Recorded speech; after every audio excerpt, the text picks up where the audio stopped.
warna hijau. Tahan!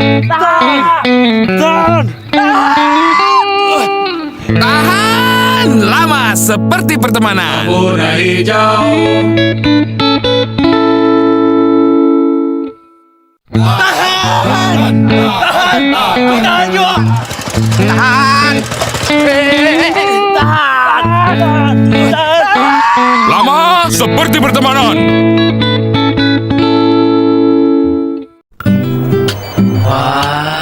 Bagus. Tunggu sebentar ya, bosnya belum datang. Kali ini aku pasti diterima. Grogi ya?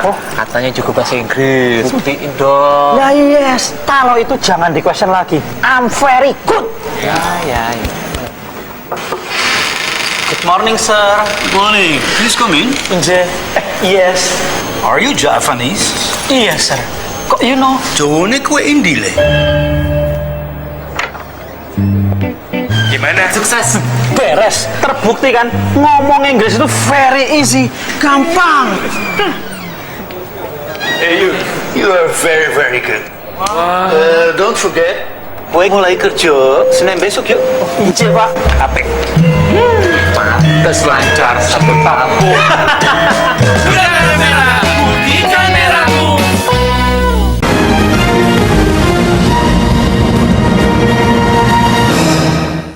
Berlalu sejak gerakan reformasi berhasil menurunkan Presiden Soeharto dari jabatannya. Tapi hingga kini masih banyak orang belum bisa menikmati manisnya buah reformasi sebagaimana yang dijanjikan dulu. Senin pagi, lebih dari 2.000 pengemudi melakukan aksi unjuk rasa di depan Balai Kota Pemerintah Provinsi DKI Jakarta, menuntut segera ditertibkannya transportasi umum ilegal berbasis aplikasi daring. Sejak kemunculannya sekitar 2 tahun lalu, para pengemudi angkutan umum plat kuning ini mengaku mengalami penurunan pendapatan drastis. Sekitar pukul 10, demonstran yang terdiri dari para pengemudi bajai BBG, sopir taksi, dan supir bus sedang melakukan aksi long march menuju Istana Negara.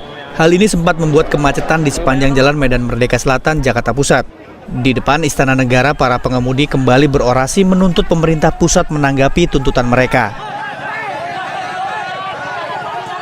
Kepala Pusat Komunikasi Publik Kementerian Perhubungan J.A. Barata menjelaskan, surat permohonan permintaan blokir kepada taksi berbasis aplikasi dikeluarkan karena selama ini taksi Uber dan Grab selalu berdalih sebagai perusahaan yang bergerak di bidang aplikasi, bukan perusahaan angkutan umum.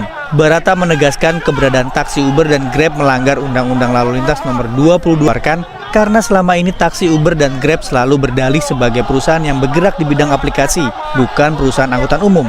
Barata menegaskan keberadaan taksi Uber dan Grab melanggar Undang-Undang Lalu Lintas Nomor 22 Tahun 2009. Barata mengingatkan, jika Uber dan Grab ingin bersaing secara sehat, mereka harus mengikuti aturan yang sama, berplat kuning dan terdaftar di pemerintah.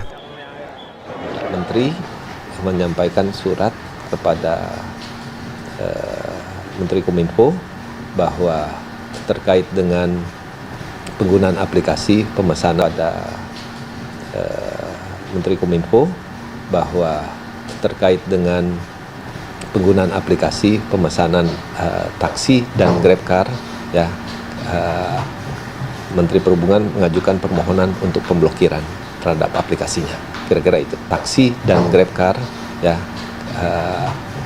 Menteri Perhubungan mengajukan permohonan untuk pemblokiran terhadap aplikasinya. Kira-kira itu. Sementara itu, Menkominfo Rudiantara mengaku belum membaca surat yang baru dikirim Senin pagi itu. Ia menegaskan Kemenkominfo bukan regulator moda transportasi. Regulator untuk sarana transportasi adalah Kementerian Perhubungan.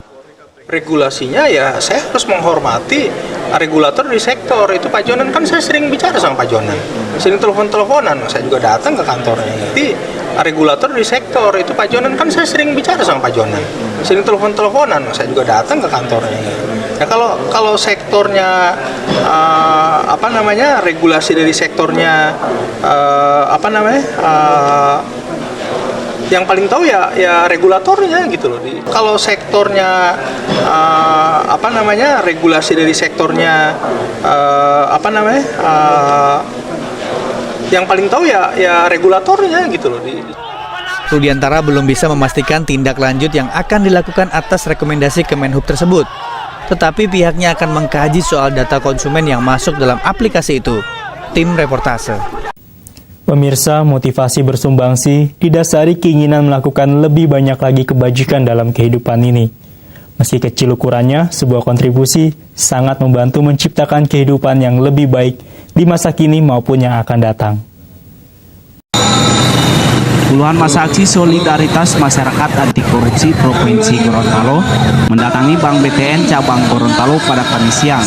Masa aksi meminta tanggapan dari Kepala BTN di mana adanya pencucian uang yang dilakukan oleh Bank BTN terkait PT Pajar Baru dan PT Citra Sugina Utama Makassar dianggap mengambil kredit sebesar 15 miliar rupiah dengan 4 kali pencairan pada tahun 2006 sampai tahun 2011. Padahal PT Jaya Baru tidak pernah melakukan kredit di Bank BTN tersebut. Sebenarnya karena ada teriakan saja, namun demikian kita dengan cepat segera mengamankan sehingga tidak berkembang untuk menjadi gesekan dengan massa besar.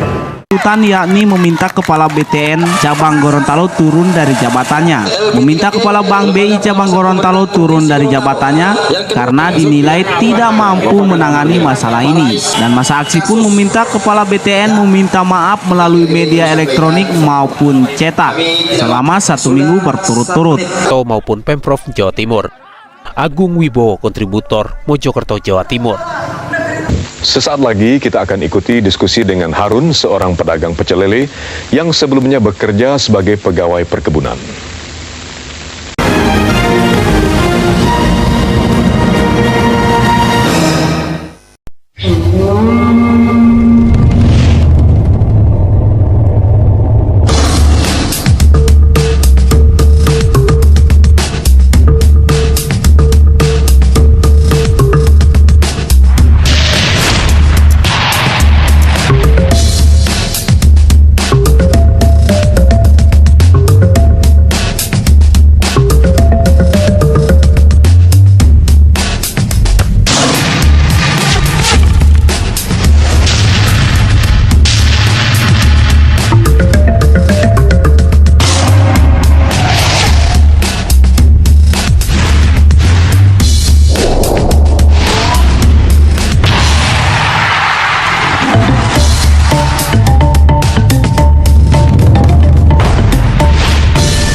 Pria punya selera.